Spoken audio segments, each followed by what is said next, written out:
For today's book review, we're going to be taking a look at the Mistborn original trilogy by Brandon Sanderson. So right from the get-go, what you need to know is that this is a fantasy novel series that's set in a sort of gritty, ash-covered world and follows Vin, who's our protagonist. She's a street urchin, and she gets taken in by a bunch of criminals, and they have to figure out how to overthrow the evil empire and the evil emperor and basically create a new world that's better.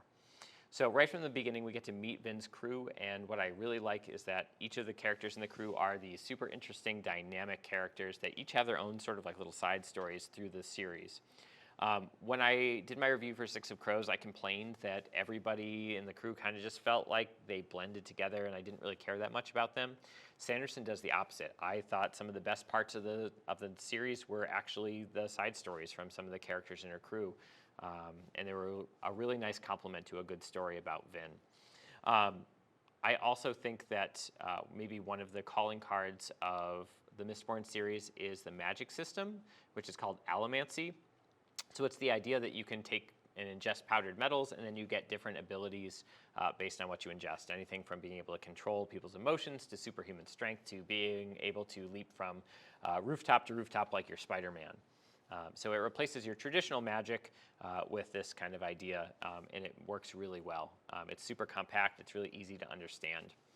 I also think that maybe one of the things that's really great about this series is that the world isn't super expansive. It feels very small, and we don't have lots of info dumps and lore that we can kind of get bogged down in. So in traditional fantasy literature, we're talking about these huge, big, expansive worlds. Like, if you're thinking about like Lord of the Rings, for example, you don't have to know every place in Middle-earth. It's super compact.